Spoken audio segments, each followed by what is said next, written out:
So how are you guys? I am back again with a very fun and exciting new video, which is, what if Naruto mastered all elements and became a Hanyo? Before video started, do like, share and subscribe to the channel and comment down your favorite part. Your one like and one subscribe motivate me to upload more fanfic like these for you all. So without any waste of time, now let's start the fanfic. 4 years after Sasuke's betrayal. Konoha, the village hidden in the leaves, hadn't changed that much from an outside perspective in the past 4 years. Though that's not to say the occupants of said village hadn't changed over the years since his betrayal of the last Uchiha. The group known as the Rookie Nine had changed much over the years, growing up much faster than most their age should have, though they were without 2 members. Sasuke Uchiha was now in the village hidden in the Sound, Odo, and the #1 most surprising knuckle-headed ninja had left for a 3-year training trip with the legendary Sannin Jiraiya. Their trip however ended up being longer than originally planned due to an odd complication with Naruto's seal. Jiraiya had made a seal key in hopes of allowing the boy to access more of the demon fox's chakra early on in the trip. The key worked, but not in the way it should have. Instead, the seal altered itself, causing Naruto's body to change and adjust in certain ways as the seal drained the fox demon of its chakra and made it Naruto's. Naruto was still human, but the alterations made due to the mishap with the key had given him a sort of bloodline limit or Kekkei Genkei. He had the perks of the demon's chakra but none of the ill effects unless he tried to draw more than he was able to at the moment. Another person who had changed much over this time was Naruto's first love, Sakura Haruno. Having been fed a very harsh dose of reality with Sasuke's betrayal and Naruto's leaving to train, she was forced to rethink her priorities in life. This had an effect of getting rid of the fangirl personality she once had as well as the crush she once had for the Uchiha. She admitted that she still felt something for the boy, but it was clearly not love like she had thought it had been, and she still wanted to bring him back to Konoha, if that was possible. If not, then he was truly lost to them all. She missed her blonde-haired friend a lot. She hadn't realized just how much the obnoxious boy had meant to her until he wasn't there no more. As the old saying goes, you never know what you have until it is gone. She had done well for herself though. She was the apprentice of the slug Sannin and 5th Hokage, Tsunade, who also was Naruto's adoptive mother figure. Tsunade was proud of her student who by rights would one day surpass her. Sakura was an excellent healer, had her legendary strength, could be gentle but still be fierce when need be. All in all, she had grown into a fine young woman. Ino Yamanaka and Hinata Hyuga had also taken an interest in healing, Hinata more so than Ino, who also helped work in interrogation with Anko and Ibiki. Thankfully she hadn't picked up their personality quirks. Tenten was another kunoichi that had grown very well. She was now considered the Kenjutsu mistress of Konoha. They even had Tamari Sabaku from Suna living in Konoha now as a representative for Suna. She had tried dating Shikamaru for a while but it didn't seem to work out, as the lazy Chunin was now dating a civilian girl named Mia and was engaged to be married to her. Neji Hyuga had obtained the rank of Junin and was currently betrothed to a young noble woman from one of Konoha's sister villages. Kiba Inuzuka along with Shino Aburame and Choji Akamichi were still single and apparently quite happy about it. Rock Lee was also single, but he seemed more interested in his training and fitness, and flames of youth, than in dating like most his age. Go figure. The boy had even outgrown his crush on Sakura. It is said that the more things change, the more they stay the same.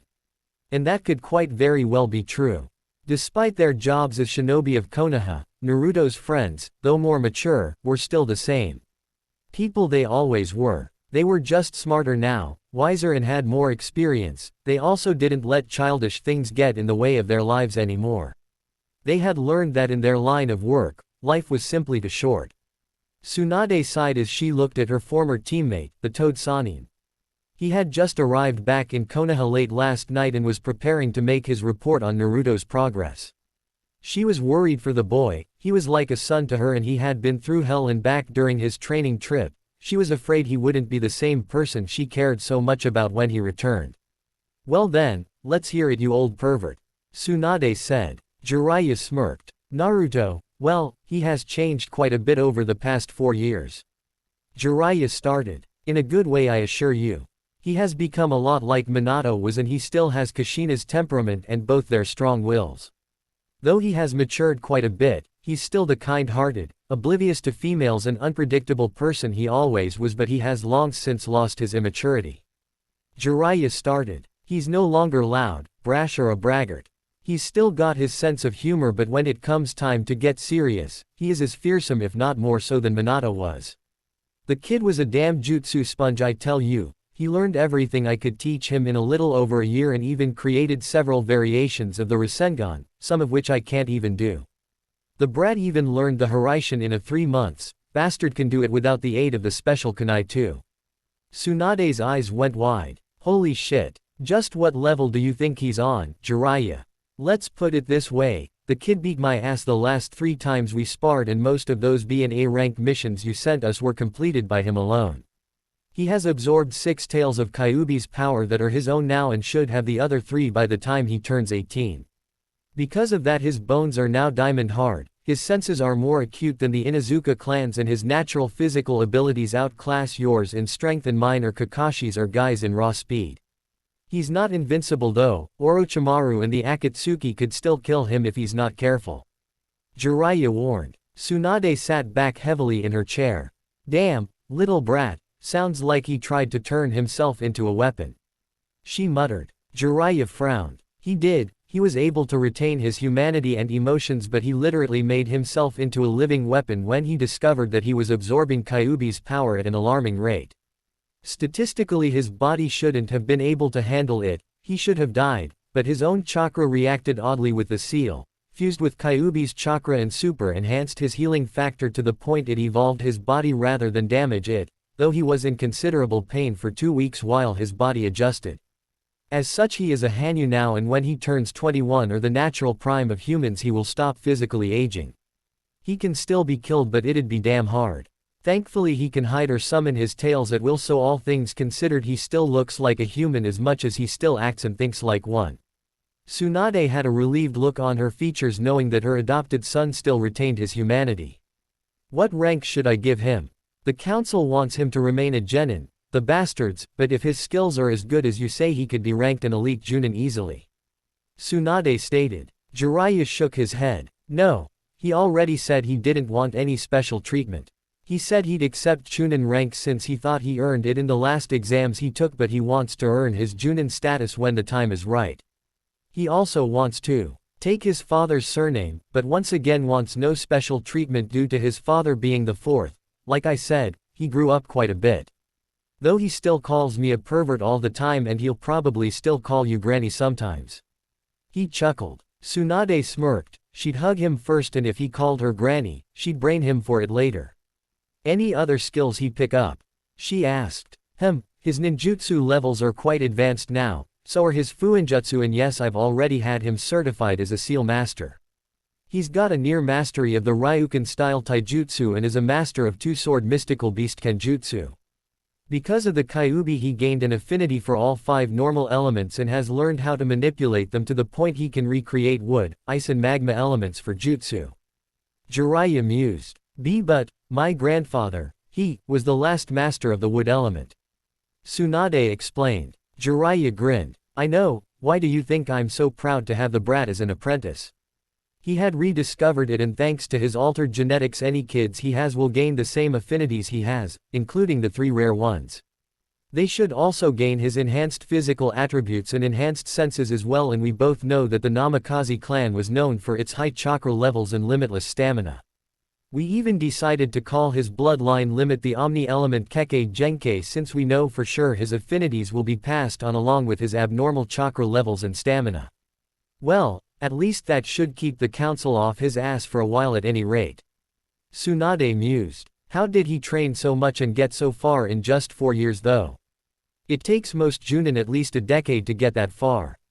Shadow clones. Jiraiya said smugly. He learned the secret of the shadow clone. Since he gained whatever they learned once dispelled, he made several hundred a day and had groups of them work on different tasks. When added up he's got about 80 years worth of training in all due to shadow clones. It's just a shame that no one besides him has the capacity to use them like that, or we'd have one hell of a force. Tsunade frowned in thought. It was true that only Naruto had the chakra stores to do that sort of training. The fact that he did it at such a level was a shock though. That combined with those missions she sent them during their trip ensured that Naruto had not only trained hard but had acquired the actual experience needed to go with the skills he learned. You've got a point there, it's too bad others couldn't train in the same manner without killing themselves. Tsunade sighed. Did you give him his parents' scrolls? Yeah, it's a shame the manor was destroyed in the Kyuubi attack.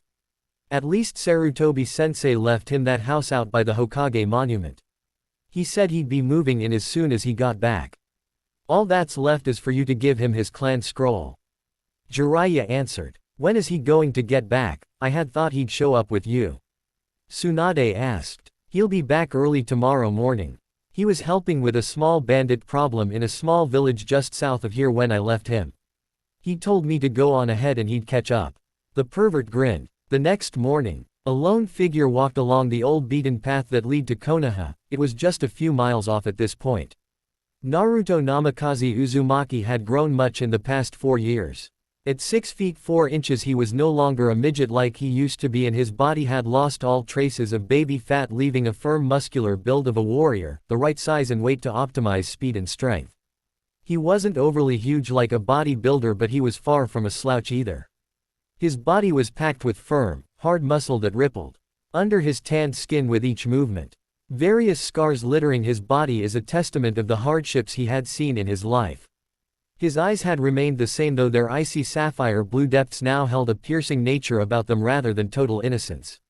His once short golden blonde hair had grown out, leaving a unruly spiky mop on top of his head. The back was tied back in a short but thick ponytail reaching down to nearly his mid-back. His whisker marks had become a little thicker and darker but not overly noticeable. His canines had grown longer though, but only a little. Like his father, he had developed a mix of rugged and pretty boy looks, making him quite handsome overall. His clothes had also changed over the years. He had long since done away with the orange jumpsuits. He still liked the color but had agreed that it wasn't practical in his line of work. He had also traded his ninja sandals for a pair of steel-toed black combat boots. He had on a pair of baggy black cargo pants with various extra pockets, a shuriken and kunai holster strapped to each leg due to becoming ambidextrous. A utility belt with several pouches on it and clips for his 2 samurai-style katana. One had an ivory handle and the other had an obsidian handle, both carved to look like a dragon coiling around it. He called them ebony and ivory. They were forged of some strange ore he and the old pervert had found called adamant. It was unbreakable and chakra could be channeled into it. He had foregone wearing a shirt, rather had bandages wrapped around his lower torso while his upper body was covered in a sleeveless trench coat similar to the one his father once wore, only this one was black with blue, purple and green flames coming up from the bottom, with both Uzumaki and Namikaze clan crests on the upper back. The blue cloth of his forehead protector had been replaced with a long black cloth that was now tied on his left bicep, a long piece of orange cloth on his right bicep. A long flowing crimson scarf covered the lower half of his face, coiled like a high collar on his shoulders while the tails fluttered in the winds. And finally on his hands and lower forearms were fingerless black gauntlets with dark metal plates with the leaf symbol etched into them. Around his neck was the necklace Tsunade gave him, its supposed curse broken. The green crystal glinted in the sunlight. His travel necessities were safely stored in a traveling scroll. He had found sealing scrolls to be quite handy and made frequent use of them now. In all he made an imposing figure. He let out a slight chuckle. The bandits he took care of the previous day had nearly shit themselves when he fought them. Then again, they were so disorganized and low-skilled that he probably could have handled them before he had taken his training trip. He saw the walls of Konoha come into view and a smile crossed his lips. He had really missed his friends, his precious people, but he had really needed the training or he would never have been able to properly protect them. Now he was certain he couldn't. Even if he did run into an opponent stronger than himself, he wouldn't give in without one hell of a fight. He still held his nindo, but he also followed the samurai bushido code now as well. It gave him good standards to live by. That brought another light chuckle. Jiraiya had tried his damnedest to turn him into a pervert like him. Now Naruto would admit that he still did have a light perverted streak in him. He was a make after all, but he also held a deep respect for women, not that he actually understood them beyond the fact you didn't want them pissed off at you. That was something his sensei never seemed to learn, though it was amusing to watch the old pervy sage get his ass handed to him by a bunch of irate women. Thoughts of the fairer sex made his mind wander to the few female friends he had in Konoha. He wondered how they were doing. He was sure they had all grown more beautiful, but had they matured? He was pretty sure Sakura would still be hung up over the Uchiha Tem. He would always have a special place in his heart for her, but he doubted she would ever be interested in him as anything more than a friend. He could live with that. He did want to take time to get to know Ino, Hinata and Tenten a little better now. He knew each of them a little, but it would be nice to have them as more than just acquaintances. As he walked up to the gates, he showed his passport and mission papers to one of the Chunin on guard, a man named Katetsu. That was probably due to the fact his full true name was there instead of just Uzumaki. After making the man sputter in shock for a second, Naruto took back his papers and walked through the gates. He was surprised to see how little had really changed. The people had grown older, but little else had changed, unless you counted Tsunade's face, which was now carved on the monument next to his father's. Naruto just smiled, not one of his old fake ones but a small true one. Then he took off in a dead run and leapt to the rooftops. Jiraiya was walking with Tsunade through town, intent on meeting his apprentice at the gates. He smirked when he felt the boy's chakra close by. Though it was heavily muted, it was still too strong to completely hide. It seemed like someone else had sensed him as well, since Sakura came tearing around the corner along with Konohamaru, Moegi and Udon, who had all obtained genin rank. Tsunade-sensei. Is it true? Has Naruto returned? Sakura asked, a bit excited for the chance to see her friend after all these years. The older woman smiled at her apprentice. She could see what few others could. Sakura didn't realize it yet, but Naruto's absence had caused her feelings for the boy to grow in ways that easily surpassed that of friendship or brother-sisterhood, if she would let them. Yes, we are on our way to meet him now, she answered. He's already here, Jiraiya said smugly as he looked up. There, perched on top of a tall post reaching above the houses, was Naruto in all his glory. His trench coat and scarf flapping in the winds with his hair, his arms crossed as a calm look seemed to be etched on his features as he gazed over the area. Sakura's eyes went wide. Tsunade didn't do much better either. This was Naruto, the loud-mouthed, hyperactive, most surprising, knuckle-headed ninja of Konoha. He looked more like some sort of legendary shinobi warrior than the old visage he used to have. And he was tall, very tall. And were those muscles, well-toned ones at that.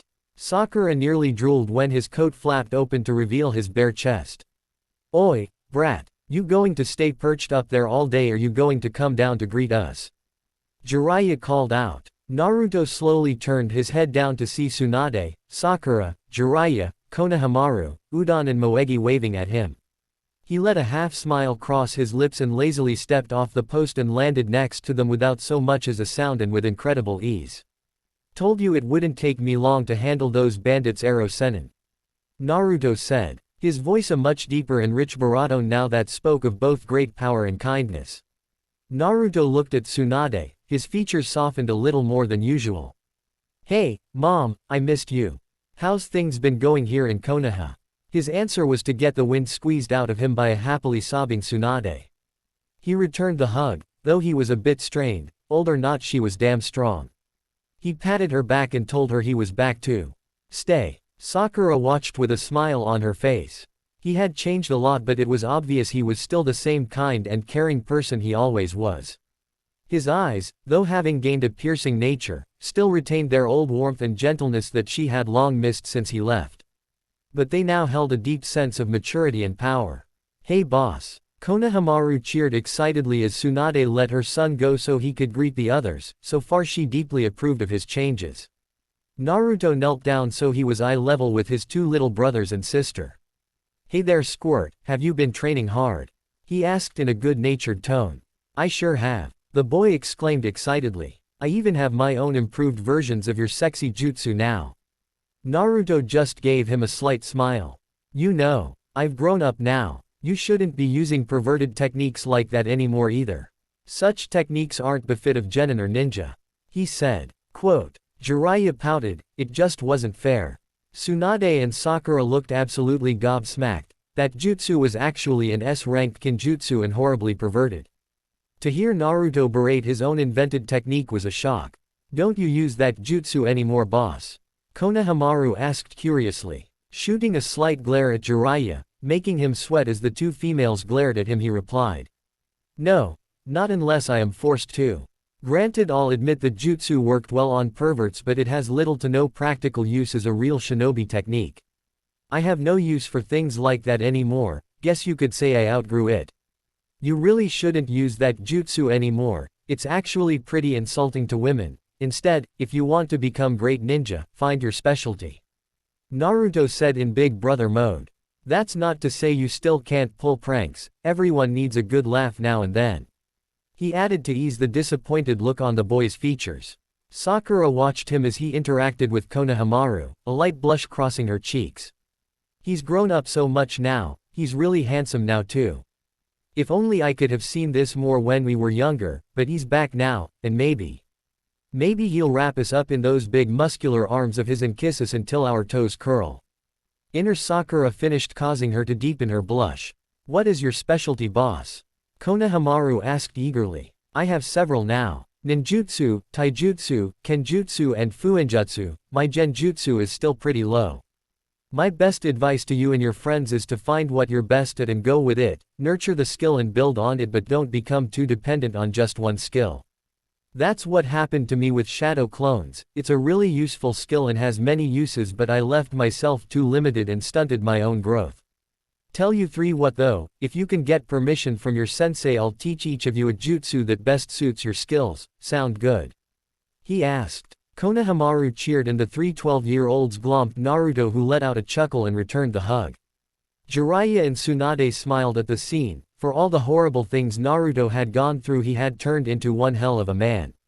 They had no doubt that he would easily surpass his father one day and most likely save this entire village, if not the world, one day. Naruto stood up and looked at the last person that had come to greet him. Damn. Sakura-chan sure has changed over the past 4 years. If possible, she's grown more beautiful than before. It sucks that she's probably still hung up on the Sasuke-tem. The bastard has no clue as to what he's missing. Oh well, a promise is a promise, I guess, but if he tries to kill me again. Hey, Sakura-chan, nice to see you again. He said with a half smile that made her stomach flop a couple of times. Hi, Naruto, so, what do you think? Do I look older now? She asked shyly as she leaned forward and put on a cute look.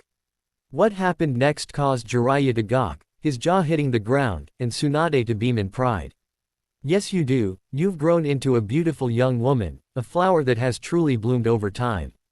Naruto replied, come on, he may be oblivious most of the time, but he wasn't that stupid when it came to the fairer sex.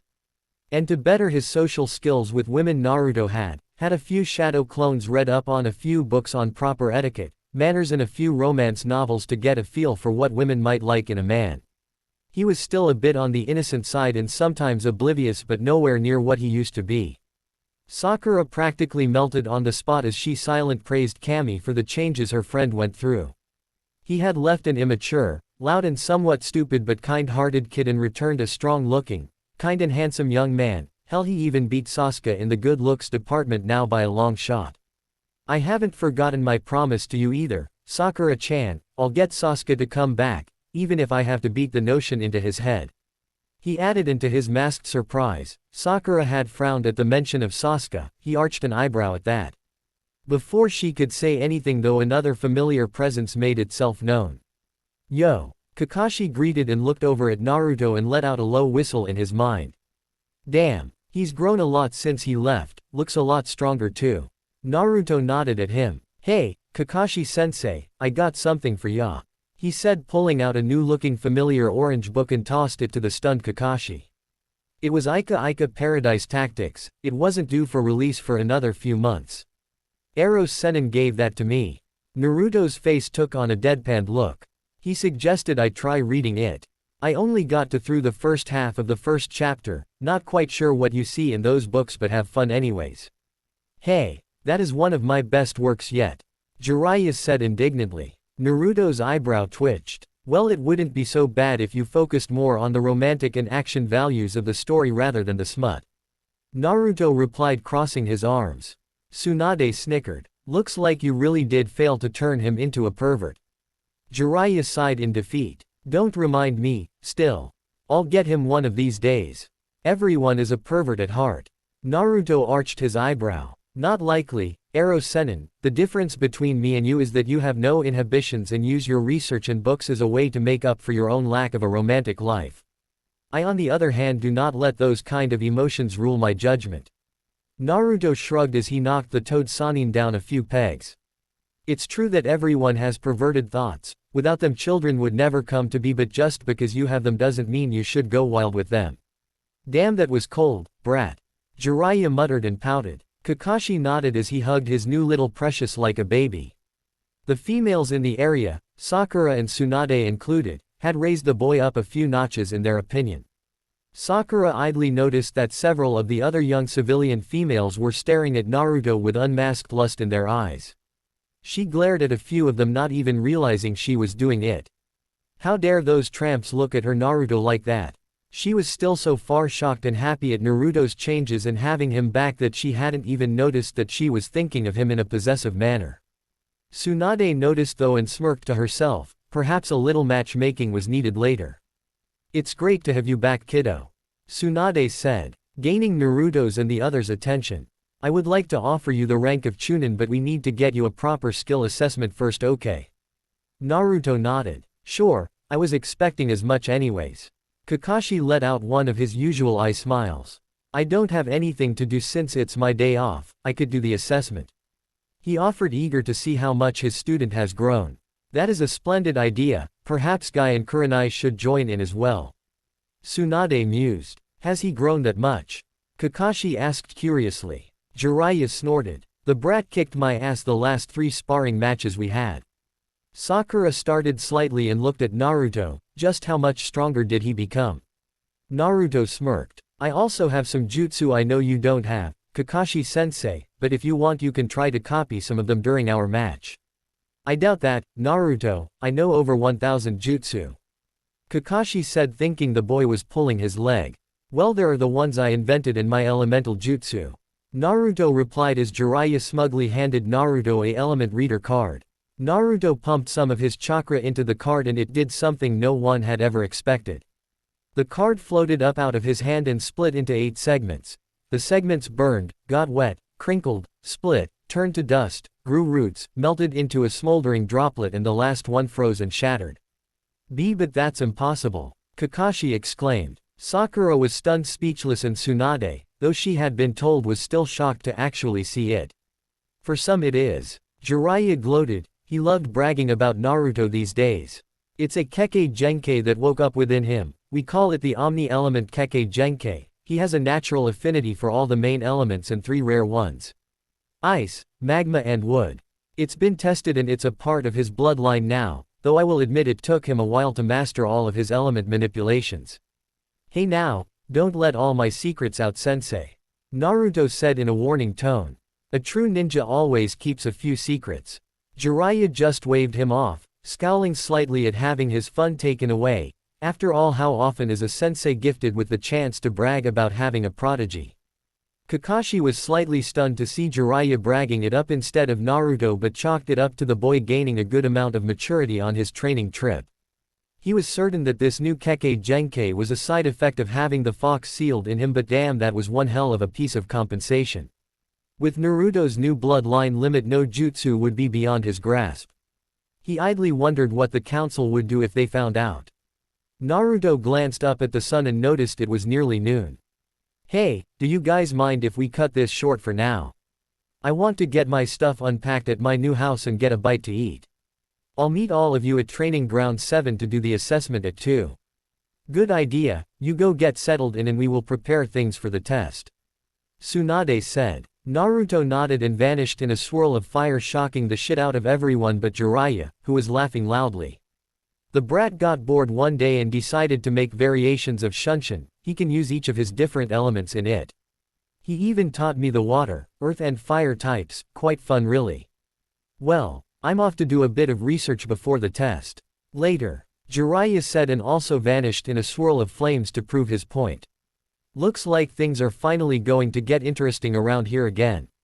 Tsunade mused. Sakura, gather your friends from the Rookie 9 along with Guy's team and tell them to be at Training Ground 7 at 2 o'clock. The stunned girl just nodded dumbly and ran off to do what her sensei asked. Tsunade then pulled out a scroll and handed it to Kakashi. This is a briefing of Naruto's skills, power levels and some of the things he has learned or done during his training trip. Since you are still technically his sensei, you are entitled to the information, but I also don't want you to underestimate him like you used to. He's a lot more like his father now, and underestimating him would be a fatal mistake," she said, and left in a flurry of leaves. Kakashi looked at the scrolls and sighed. It had his name on it. Naruto Namikaze Uzumaki. He had been one of the few that knew the truth, hence why he had protected him when he was a child. Still, it didn't excuse his blatant favoritism when Sasuke had been around. He had thought he owed it to Obito to train the last Uchiha. He had been wrong, and while he might not have much more he could teach Naruto, he would still try to be there for him and Sakura as well. They were after all like family to him, even if he didn't openly show it often. The house old man Sarutobi had left to Naruto was on a large plot of land covered in forest near the base of the Hokage monument. It was a fairly large home, 3 levels including a basement, and had its own hot spring out back and an onsen built inside. It had a couple of small gardens for his hobby and fully stocked kitchen and all the utilities he would need. He suspected that Tsunade had seen to it that the home was furnished before he returned. Still, he liked his new home all the same, though it was pretty big for just himself. He figured it must have belonged to a noble family that either moved or died out due to the amount of bedrooms and size of the place. He unpacked all his items from his sealing scrolls and left them in their proper places. He then fixed him a small lunch of miso soup, a couple of rice balls and some onigiri. He still liked his ramen, but he never passed up the chance to eat different foods now that he could. At Training Ground 7 there was a large group gathered. Asuma, Kakashi, Guy and Kurenai were there along with Tsunade and Jiraiya. Kiba, Shino, Neji, Lee, Shikamaru and Choji were also present along with Sakura, Hinata, Tenten, Temari and Ino. The former Genin rookies had been surprised to find out that Naruto had returned and were looking forward to seeing him again, some more so than others. "How strong do ya think he's become?" Kiba asked his teammate. Shino shrugged. "Uzumaki-san has always been a bit of a wild card, it is hard to say," he replied in his usual monotone. "It's troublesome, but he's probably gotten some decent skills." Shikamaru added. "Yes, I look forward to seeing just how brightly his flames of youth shine now." Lee bellowed. "Agreed, my student. He should make a splendid rival for you." Guy ranted. "Guy-sensei. Lee. Guy-sensei. Lee." And the hug and horrible genjutsu, as well as everyone cringing and backing away from the 2 spandex-clad men. Ino shuddered. "I hope Naruto hasn't gotten any weird personality quirks like those 2 do." "Same here," Tenten agreed. "I am sure, Naruto-kun, will be just fine," Hinata said in her usual shy tone of voice. She had thankfully grown out of her stuttering.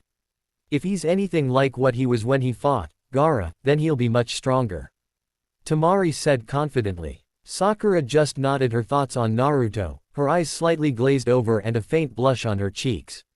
Tsunade smirked at the girls, they had no idea just what they were about to see. She then turned to Jiraiya, who had his usual smug smile plastered on his face. While she had to admit that he did have good bragging rights, it was annoying to see him get so into it. "It's almost 2, what kind of entrance do you expect?" she asked. "Probably nothing special, he's not much for theatrics anymore unless he's trying for fear tactics." Sure enough, a few minutes later Naruto walked out of the forest and onto the training grounds. He looked mildly surprised at seeing his old friends there, but hid it well. His friends, minus Sakura, on the other hand, were openly gawking at him and his changes. He idly noted that Ino and Tenten had faint lines of drool coming from their mouths. Sakura looked a bit flushed and Hinata looked ready to pass out. Temari was a bit of a shocker, especially since she was looking him up and down with an odd glint in her eyes. "Hey, long time no see, guys," Naruto greeted. He nearly laughed out loud when they all waved at him in a rather stunned manner. Kakashi, Guy and Kurenai then walked out, Kakashi pushing up his forehead protector, revealing his Sharingan. Knowing that the test was about to start, Naruto removed his scarf and trench coat, revealing his muscular upper torso. To her credit, Kurenai only blushed slightly due to her relationship with Asuma. The other girls, except Tsunade, were practically drooling, though she snickered to herself. Naruto was about to gain his own fan club. Naruto tossed his coat and scarf over towards Sakura and Hinata. "Keep an eye on those for me, okay ladies?" he asked kindly. They nodded dumbly. Naruto then cracked his neck a couple of times and loosened his muscles. They watched as his eyes went from warm, kind and gentle to cold, piercing, calculating and confident in a split second. Even Guy had the presence of mind to get slightly nervous at this. "Are you ready for your assessment?" Kakashi asked. Naruto looked over at the three Junin, studying them in a calm and collected manner. His face frozen in an impassive stoic mask. He had heard Kakashi's question and nodded. "All at once or one at a time?" Naruto asked, his voice now monotone. Kakashi cringed slightly. The scroll hadn't exaggerated, he really did turn into a different person when fighting. "One at a time," Kurenai answered. "I was asked to test your skill with Genjutsu, Guy will test your Taijutsu and Kakashi will test both Ninjutsu and Kenjutsu. I will go first." The world around Naruto suddenly shimmered and was replaced by a dark twisted world with boiling pools of blood, rivers of lava, corpses littering the ground and horrible howls and roars sounding off from all around him. If Naruto had to make a guess, this was the Hell's Nightmare Genjutsu. Zombified corpses shuffled their way towards him as grotesque demons and monsters began to appear. "Geez, I have worse nightmares than this. Hell, I've read worse horror novels and seen worse horror movies." Naruto thought dryly. "Though it would work on a weaker-minded person, the perks of having a damn demon sealed in me, I guess." To everyone else nothing had changed. Kurenai was holding her hands in the dragon seal and concentrating very hard after she had called out Hell's Nightmare Jutsu. Most of the people there cringed knowing how horrible that particular genjutsu could be. It wasn't the worst, but it was still bad. What shocked them was the fact that Naruto had not reacted. Jiraiya let out a chuckle. "You know, the brat suffers from chronic night terrors and nightmares on almost a nightly basis due to his unique circumstances and childhood. As such, he's grown to be quite resistant if not immune to scare tactics. He hasn't woken up from one of his nightmares in a cold sweat or shuddering for almost 2 years now," Jiraiya said. Naruto suffered from the memories of beatings and abuses when he was too young to defend himself from mobs of villagers. He was forced to relive the experiences every night. Sometimes they were so real he could feel the pain from the beatings. Other ones came from Kyuubi as a last-ditch effort to make its container suffer before all its power was drained by Naruto. It was spiteful, yes, but it was a demon fox after all. Tsunade felt bad for Naruto. That was not the way to harden oneself. Kakashi cringed again at the thought of having nightmares so much to the point that it killed your normal fear factors. Guy just frowned and the others gathered had a sad and worried look on their faces. Sure, they knew he had a rough life, but to suffer from chronic night terrors or nightmares, that was harsh. Naruto lazily lifted up his hand and snapped his fingers. "Release," he muttered calmly and let out a large shockwave of chakra, effectively destroying the genjutsu. Kurenai stopped trying to hold the genjutsu and stood up with a frown. Naruto had an unnatural lack of fear, but she figured that was partially due to having a demon sealed within him. She was only partially right. Kakashi knew the rest of the story, all the beatings, attempted assassinations and near-death experiences he experienced as a little kid. He finally dropped the blocks on those horrible memories and used them to literally beat fear itself. Naruto let out a mirthless chuckle. It served to cool the air about 30 degrees. "Nice try, Kurenai-san, but if there is one thing I've learned is that the only thing that I ever need fear is myself." Kurenai shuddered slightly at the tone of his voice and the truth laced in his words.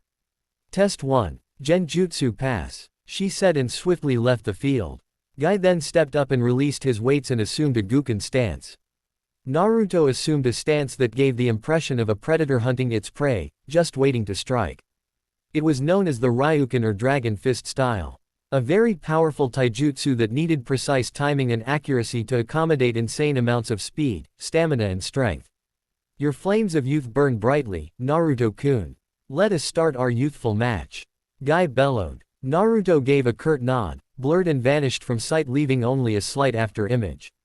"Holy shit, that's fast," was the thought that ran through everyone's minds. Guy also vanished. The thunderous sounds of fists and feet meeting flesh rang out through the area as each blow caused minor shockwaves. Both were moving at such high speed and using such force that the only one there that was really able to see everything was Kakashi. To the others they were blurs. Neji and Hinata were barely able to keep up. Leaf Whirlwind. Guy called out and nailed Naruto with the attack, sending him back a few feet. Naruto righted himself in mid-air and reared back his fist, the muscles on his arm bulging slightly. Jiraiya winced, he knew what was coming next. Naruto's variation of one of Tsunade's favorite moves. Dragon Tremor. Naruto snapped and rammed his fist into the ground. A massive shockwave tore up the ground as large chunks of earth were ripped up and a fissure was torn up into the earth as it headed for Guy, who looked particularly stunned but not enough to get the hell out of dodge. Tsunade had to collect her jaw off the ground along with Sakura. They had to use chakra to enhance their strength to that level. Naruto wasn't, it was all natural. Naruto shot towards Guy before he could steady himself and shot up, nailing the older man in the jaw with a bone-shattering uppercut. Raising Fang. Naruto barked. Guy shot up into the air only to have Naruto appear above him, elbow poised to nail his now defenseless form. Sundering Dragon Strike. Naruto snapped. Guy was met with a harsh blow to the solar plexus and rammed back down into the unforgiving earth below, causing it to crater beneath him and Naruto. He spat up some blood. Even his battle-hardened body, he couldn't handle another blow like that and hope to live. I forfeit. Guy winced. Naruto held out his hand and helped the older man up as Asuma came and helped the battered taijutsu master off the field. Kakashi at this point was sweating bullets and thanking Kami that he didn't have to test Naruto in taijutsu, that would have killed him. Rock Lee was for the first time ever stunned speechless. His master, the best taijutsu master in Fire Country, had just gotten his ass handed to him, by Naruto no less. Neji shuddered slightly. If this had been 4 years ago, he'd be paced on the arena floor. Kiba was thinking of like mind. That was a good match, Guy-san. Perhaps you and Lee could join me in some spars, we could improve each other's skills, I'm sure. Naruto said modestly. Guy gave him a weak grin and a thumbs up at the offer, one he would not pass up. Kakashi walked up and pushed back his apprehension. Ninjutsu and Kenjutsu, think we can skip the Kenjutsu? He asked. Huh? Why? Naruto asked, not showing his surprise.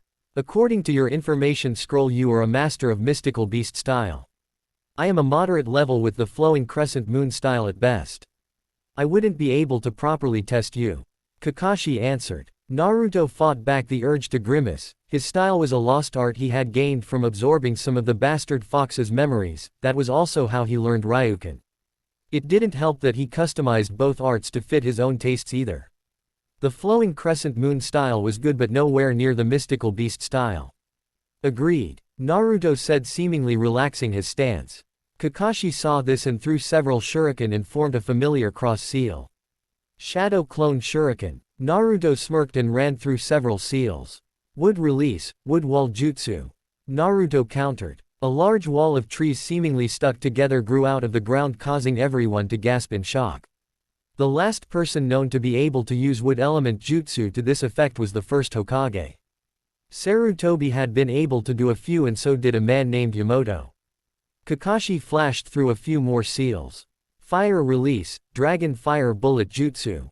Several balls of fire shot towards the wood wall and set it ablaze.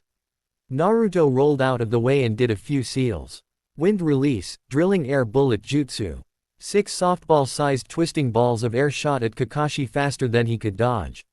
He vanished in a puff of smoke as the air bullets shredded a log in his place. Kakashi was catching his breath from behind the tree line.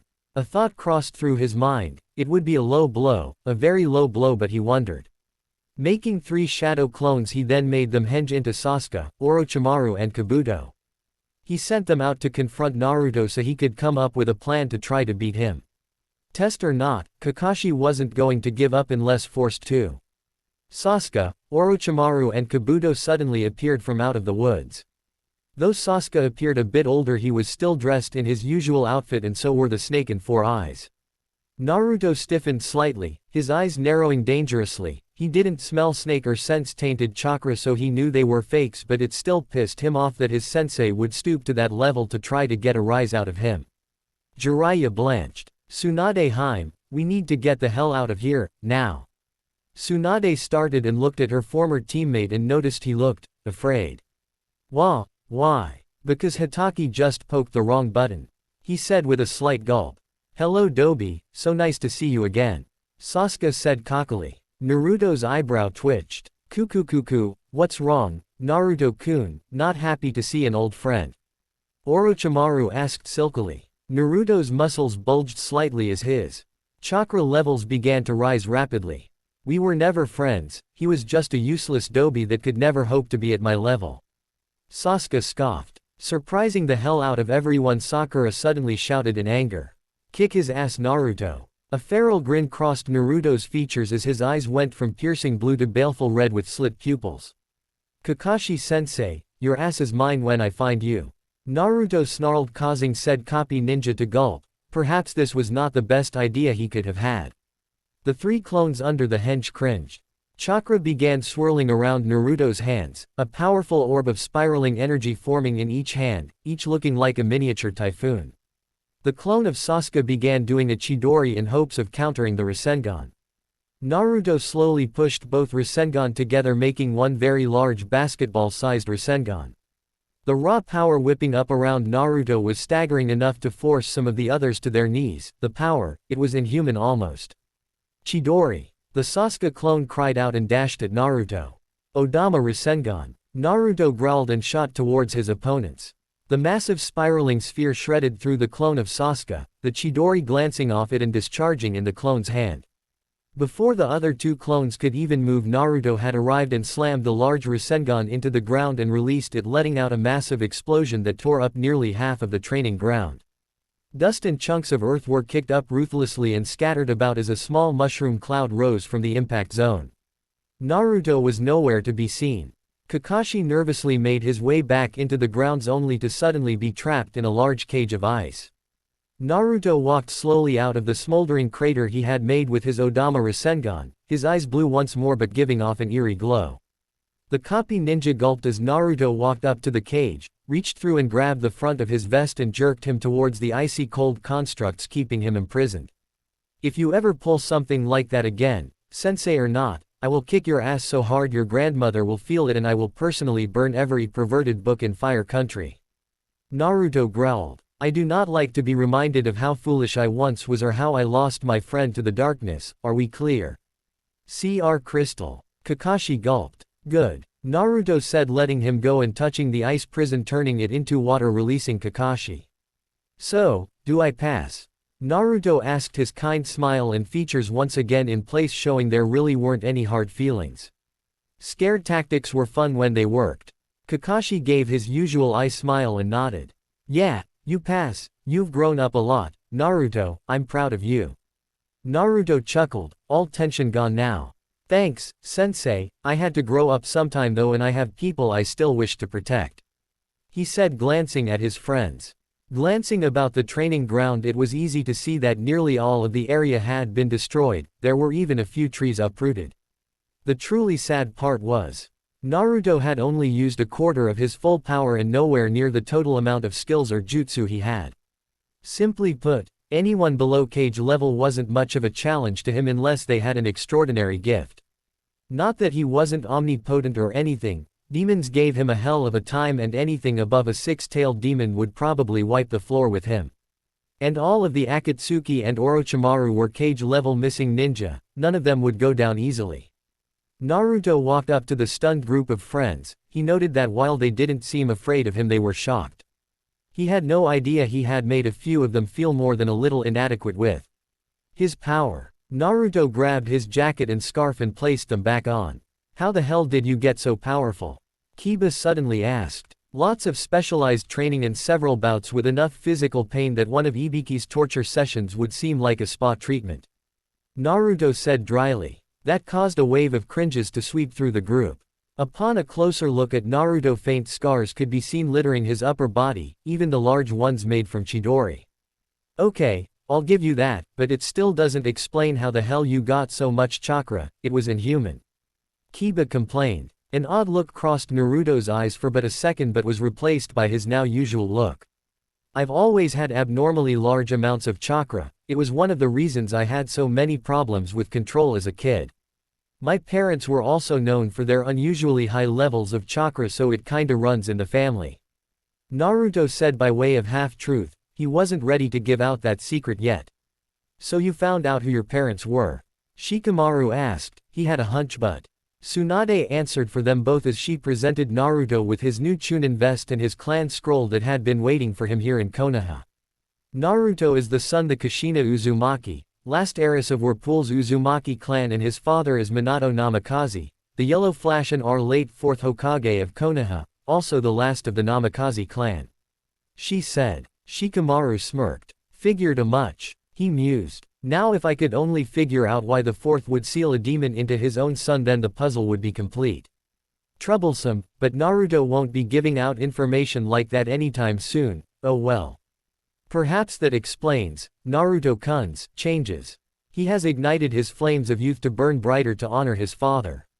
Lee exclaimed. Naruto's sweat dropped. Not quite, Lee, he said dryly. Neji frowned. He had looked Naruto over with his Byakugan. Naruto's chakra coils were 3 times the size a normal person's should be. His core had grown exponentially. There was a second chakra core attached to the original, and they were so damn bright it was blinding to look at them. Neji was positive that Naruto's power had grown far beyond what he had shown, meaning he had acquired at the less elite Junin level skills, considering the ease he had in dispatching Guy, Kurenai and Kakashi. Still, it didn't answer one question. It is true that you have become more powerful and obviously more skilled, Naruto-san, but your personality has also changed drastically from how you used to be. To be honest, we did not expect such a drastic change. Neji stated. Naruto sighed. He knew he would eventually have to let them in on his secrets, but now wasn't the time, so he would tell them part of the story. I had some particularly bad memories from my childhood that I didn't want to remember, so my mind locked them away. Severe mental trauma does strange things to a person, and when those memories were locked away, so were certain aspects of my personality. The result was the simple-minded, hyperactive knucklehead you all knew.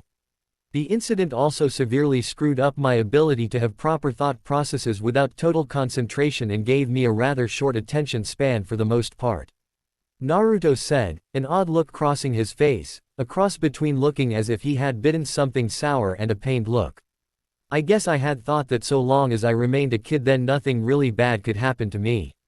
Unlike most of you guys, I never had a family, nor did I know what having a family was like. I have lived on my own since I was 4 years old, since the orphanage I was in kicked me out. I have been hated and despised for things beyond my control since I was born. That led to various bad things happening in my life.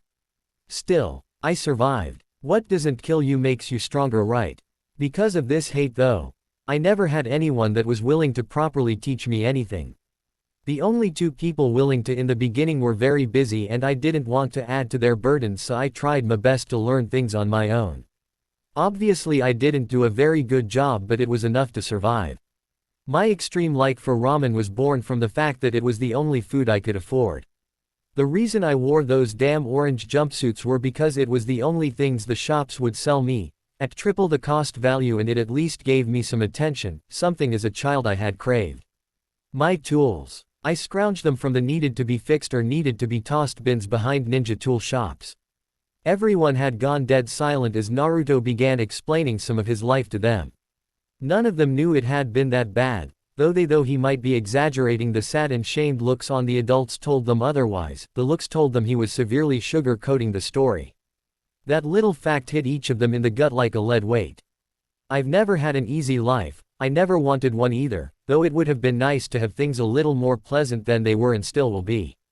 After my experience with Uchiha, I began to recall the memories my mind locked away, hence my problem with nightmares and such. I had to take a good, long and hard look at my life and make a choice. I could remain the idiot buffoon that wallowed in ignorance, or I could bite the kunai, act like myself, and throw myself into my training to earn and gain the power and skills I needed to keep my promises as well as my nindo. To answer your current question in a past one, Neji, even someone like me has to grow up sometime. Childish dreams, playtime and games are fun and all, but they get you nowhere in the real world or in real life. Naruto said and began removing his wrapping around his stomach. As the last of the wrapping fell, they were all treated to the sight of an angry glowing crimson seal that seemed to sear into his flesh and pulse with a sick blood-red glow. Neji, when you said I could have no idea what it was like to be marked by something against my will, you, my friend, were quite wrong. I have had this seal since I was a newborn. I will have it until its purpose is finished. It is the reason I am hated, it is the reason I am more powerful than I should be. It is my gift and my curse, my burden that I carry alone, a cross that only I can bear. Naruto said and swiftly began rewrapping his bandages. Perhaps in time I will tell you all the true meaning of this seal. But once you know the truth, none of you will ever be able to look at me in the same light again. Naruto turned to the adults and noticed Tsunade looked like she was forcing back tears. He sighed once more. Tsunade-sama, if you deem them worthy of the secret, I give you and only you the permission to tell them. If you do decide to tell them, then have Jiraiya and Kakashi help fill in some of the blanks. Now, I've got some things to attend to at home. I will come by in the morning to be reinstated into active shinobi duty. Naruto stated, turned and walked a few feet before vanished in a swirl of fire. Sakura was shivering as she remembered the cursed heaven seal that Sasuke had. Naruto's seal didn't look like a cursed heaven seal, but it was obviously not anything good.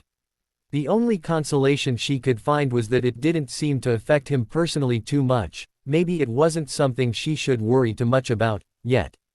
Neji had gone silent, so Naruto was truly cursed just as he was. Yet, Naruto fought against fate and made his own destiny. Neji had been trying to do so himself, but he found it hard at times. Perhaps he too needed to try harder.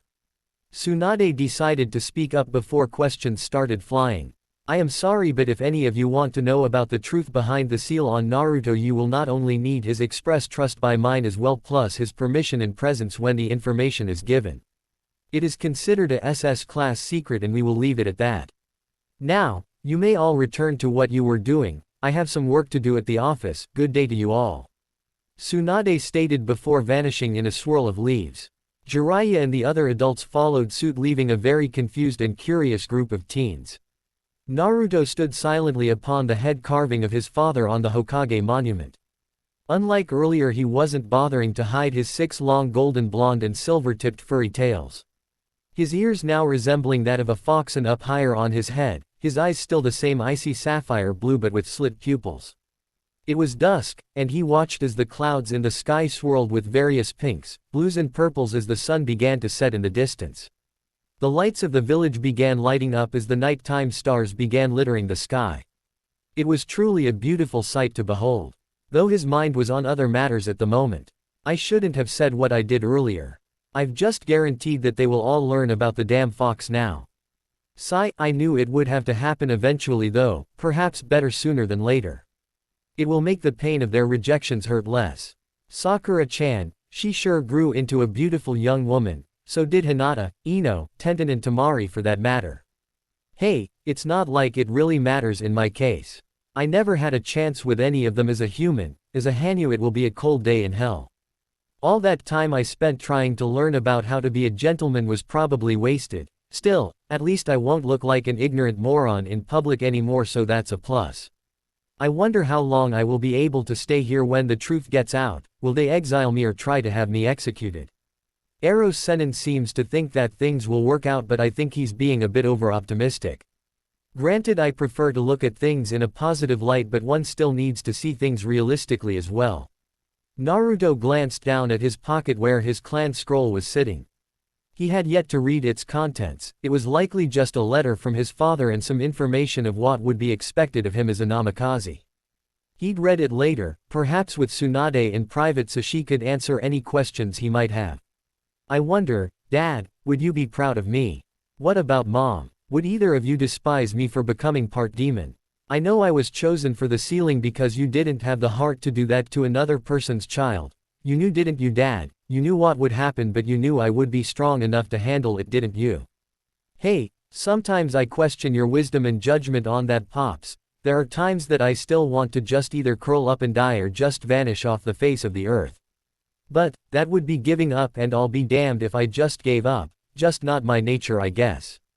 I still have much to do, many precious people to protect and promises to keep. Perhaps once that is all taken care of, I can find a place to belong, a place where I can just be a normal person.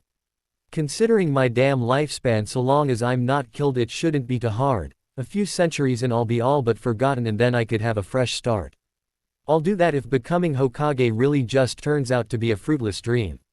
I should Also try to keep an arm's distance from my friends, even if they do accept me I doubt any of them will be at ease around me. Hell even Ero Senin gets nervous around me sometimes. Guess my decision on giving up on Sakura-chan was the smart choice after all, besides she's always going to love Sasuke-tem, I've always known that, it just hurts to admit it. Such is the life of a Jinchuriki, we are a living sacrifice, our purpose is to sacrifice all that we are for the sake of others until either we die or we are forgotten in the passing of time. Though, I wonder if any other Jinchuriki have become Hanyo.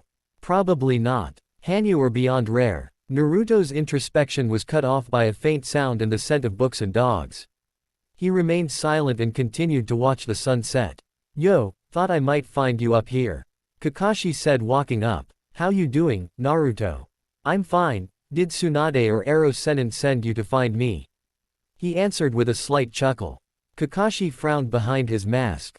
It seemed old habits did indeed die hard. Naruto still put on masks to hide his feelings and what he was thinking. It was obvious that the young man was dealing with some rather deep internal turmoil.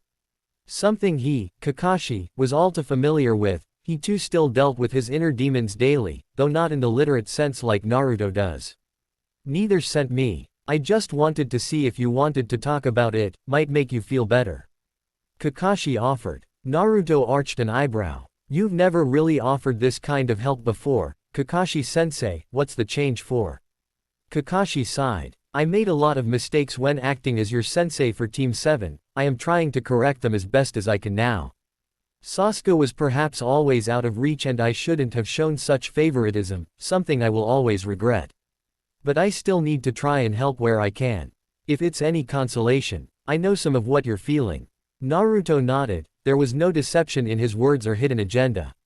He also knew that Kakashi had indeed had a pretty harsh life, not in the same sense that he had growing up, but still hard nonetheless with the loss of his best friend Obito and the disappearance of Rin, the first girl he had loved.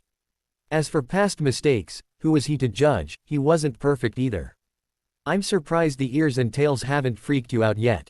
Naruto suddenly spoke. Kakashi shrugged. Should they? I read over the report scroll that Jiraiya-sama made of your trip. I'm aware that you became a Hanyo, and that while you hate hiding it you also fear other people's reactions. So long as you remain true to yourself and remember who you are, then physical and outer changes don't matter. That's true, but I doubt that the vast majority of the village would agree with you. I am after all a living, walking, talking reminder of the horror of that day Kyuubi attacked and the losses that were suffered. As a Jinchuriki it really doesn't matter what I want or feel, so long as I fulfill my purpose as the sacrifice. Naruto stated and Kakashi frowned. Still, just because I have to sacrifice all that I am as a Jinchuriki it doesn't mean that I don't fight it. I still live as best as I can and use my power to protect my precious people, so don't worry about me pulling an Itachi or a Sasuke. I just learned that whether I like it or not there were just some things I had to accept. I can still try to change those things and will continue to try, but if they never change then that is just how it has to be. Naruto said. What? Are you getting it, Naruto? Kakashi asked, a sinking feeling in his stomach. Well, remember how my dream was to become Hokage? Do you honestly think a village that refuses to see me as anything more than the monster that I imprison will allow me to become Hokage? Do you think they would handle it any better once they find out I am a Hanyo, or that when I turn 18 that I will become the next Kyuubi? That is what I meant by my gift and my curse. My gift is the power to protect those I care for, my curse is to be first the sacrifice and then a demon. I will be able to retain my humanity in heart and soul, but my body will forever be changed. Even now if I so choose to I can take the form of a six-tailed fox. Dreams are nice and they are worth fighting for, but the reality is that we all have to grow up sometime and accept certain facts. None of the villagers see me as Naruto, they still see me as the Kyuubi incarnate. Sadly that is now a fact and not just ignorant ramblings of prejudiced villagers. The day the seal was placed on me my entire existence was cursed, though I have been able to overcome some of it I can only do so much alone. I cannot make people see me as I want to be seen, that is up to them. Despite all that I've done for Konoha, all that I've tried to prove, I am still sneered at, spat at and hated by the general masses. That is part of the reason I showed my seal today. It would have only been a matter of time before the secret got out one way or another. Now it is up to them. Either they accept me, or persecute me. Either way, I still have my duty and my promises to fulfill, even if I must do so alone. Naruto said, a small sad smile gracing his features. Kakashi felt sick. What Naruto had said was the truth. You can only do just so much to show who you are through actions and deeds. If people were unwilling to change their own minds, then things will only remain the same. The truly sad part. Naruto had accepted this, was still going to fight a seemingly losing battle until either he died or was forgotten by those he promised to protect. Does this mean you are giving up on becoming Hokage? Kakashi asked. Nope, not a chance in hell. I still want to become Hokage, and there is always a chance, no matter how slight it might be.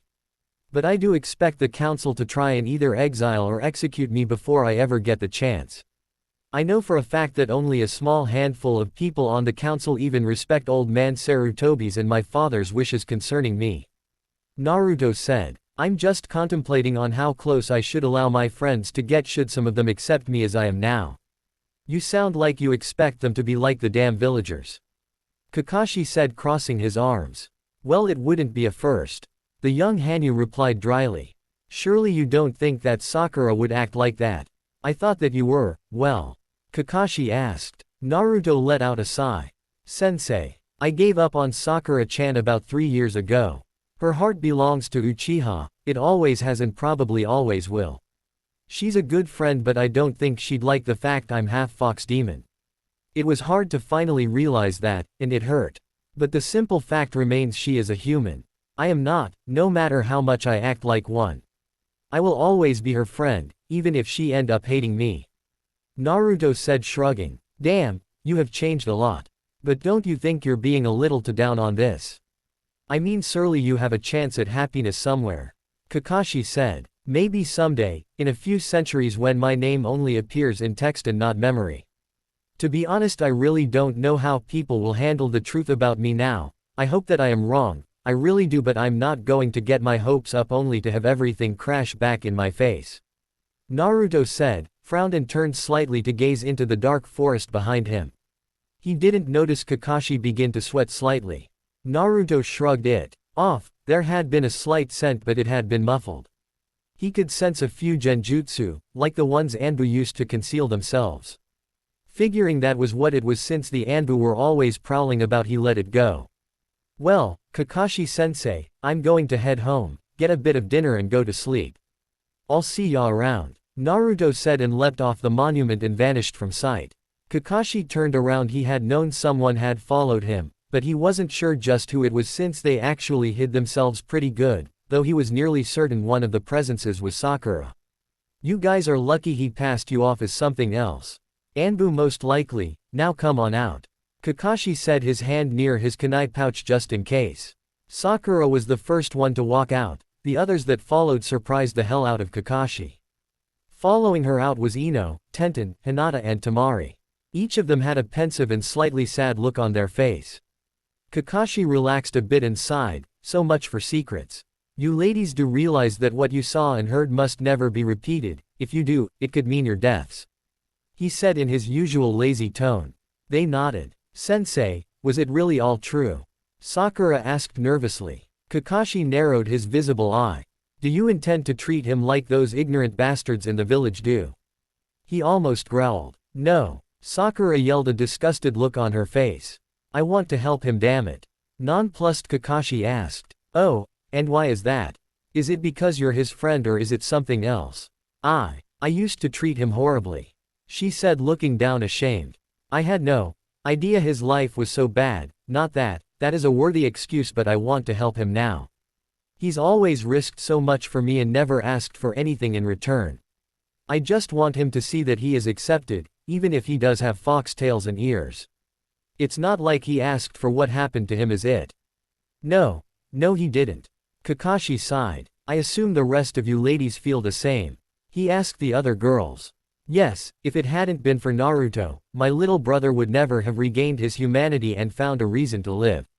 Temari said. Ino nodded as well. Naruto risked his life to protect me more than once when we were younger and went on a mission with Enko-sensei. I have never forgotten that. He helped my friend Neji see that he didn't have to bow to fate, that he could make his own destiny.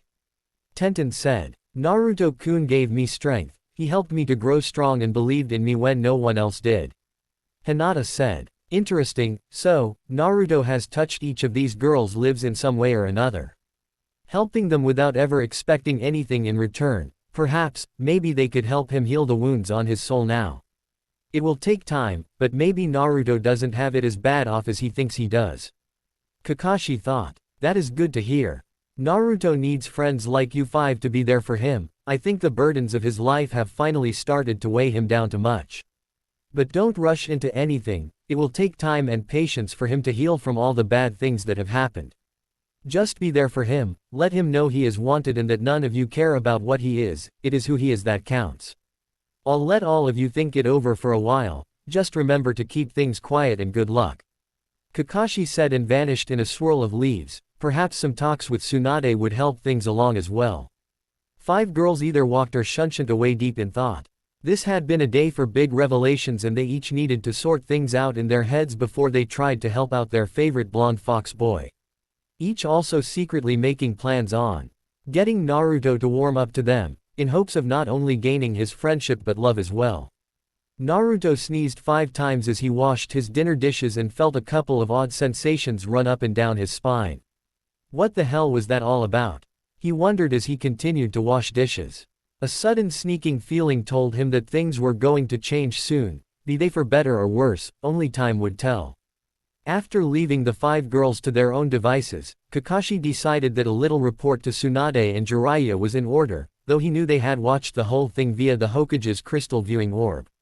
Kakashi walked into the office and sure enough Tsunade was at her desk with the crystal orb in front of her and her usual bottle of sake to the side. Jiraiya was a few feet away, leaning against the wall and Shizune was sitting next to Tsunade with Tun next to her sleeping. I take it you all saw that? Kakashi asked nonchalant. They nodded and Jiraiya sighed. I knew the brat was still having some problems but he's so damn good at hiding his emotions at times it's hard to tell what the hell he is thinking. He was like this in training sometimes, pushing himself beyond his limits. Jiraiya said looking thoughtful and beginning an explanation. Flashback. Jiraiya shielded himself from the massive explosion caused by another one of Naruto's newly created jutsus, a variation of the Rasengan he called the Rasen Shuriken. It made a Rasengan and then Naruto would manipulate the chakra into a massive spiraling 4-bladed shuriken of pure chakra. The problem with the attack was that 1. It tore his arm to shreds and 2. He hadn't figured out how to throw it yet since it didn't act like his bullet Rasengan. Damn it. Naruto panted and dropped to his knees, his teeth gritted in immense pain.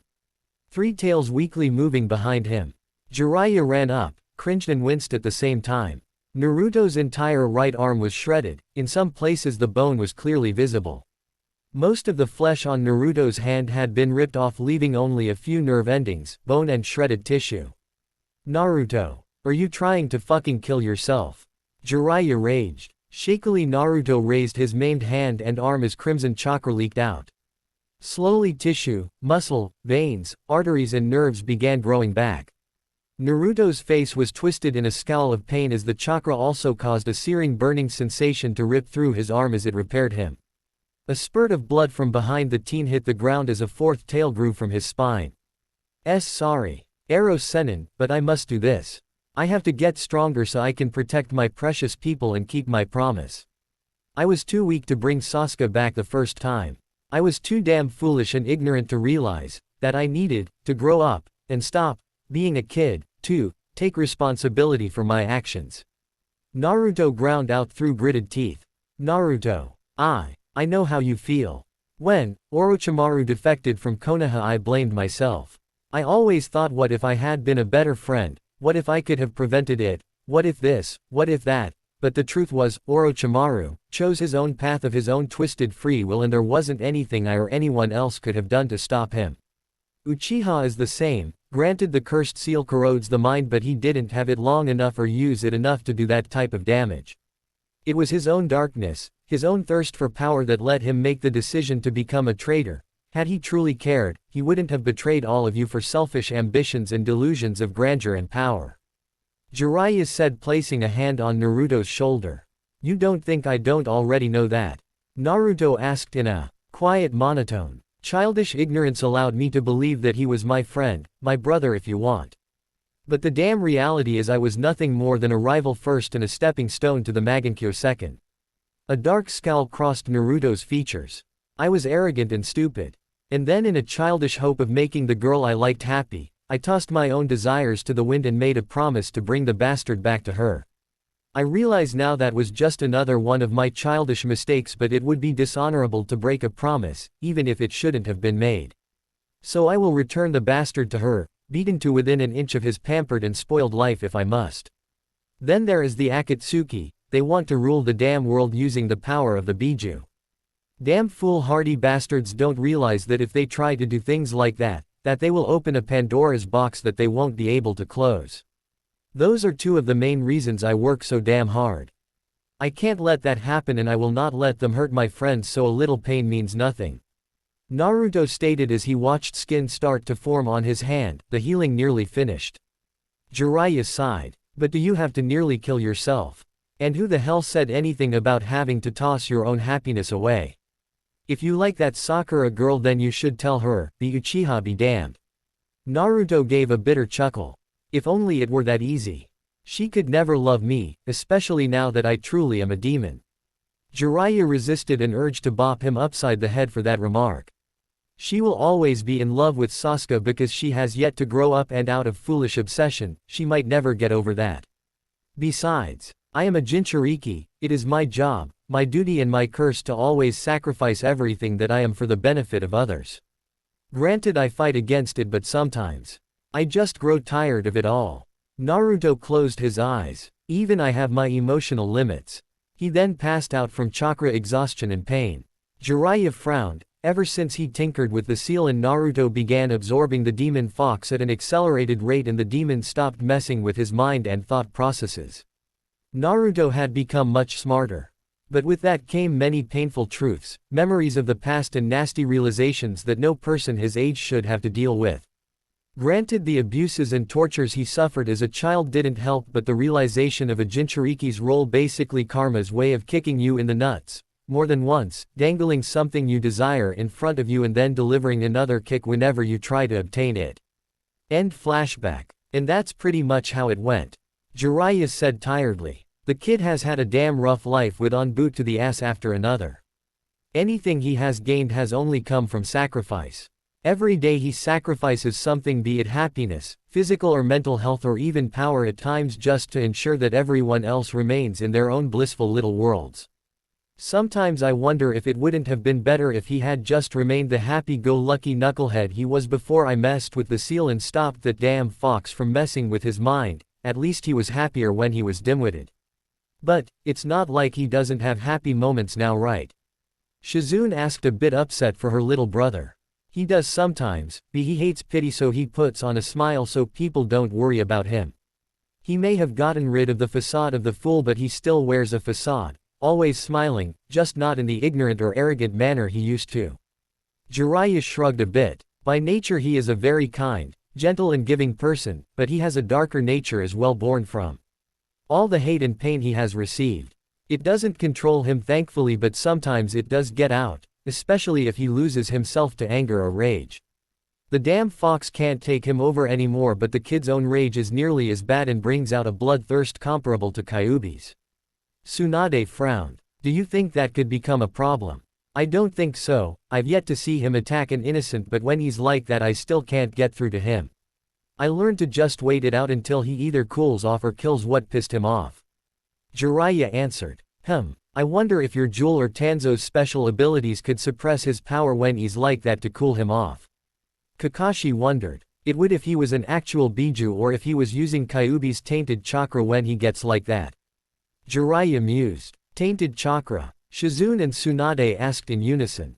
Jiraiya nodded. When the seal was adjusted and the extra seal that Shinigami placed on him was revealed, I discovered that it purified the evil from Kyuubi's chakra. It was still left as demonic chakra and too powerful for humans to handle in large amounts, but it no longer held the taint of evil and malice that Kyuubi's influence put into it. That also led to the birth of a third type of chakra, a purple-colored chakra that Naruto calls Chaos Chakra. It's a perfect fusion of human and demon chakras, but is fueled solely on emotions. Thankfully it doesn't seem that it can be tainted.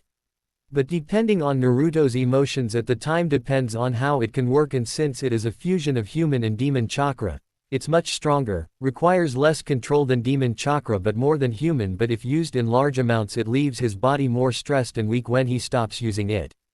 Kind of like a trump card if you will, he can use it for any type of jutsu, medical included, but if used for prolonged periods of time or for long battles it can put him into a stasis coma afterwards, until its reserves replenish and his body recovers. The old pervert explained. That could be problematic. Kakashi frowned. The others nodded. Chaos chakra also slows his healing and regeneration factors, but since he's a Hanyo it's not too bad, though it will leave him with slower healing abilities than usual and won't stop scars from appearing. If he were human it would kill him. I guess it's a double-edged sword, especially if he's in one of those stasis comas. Those leave him weak, low healing factors and very vulnerable to attack or assassination or poisons. So he tries not to use that power unless he has to.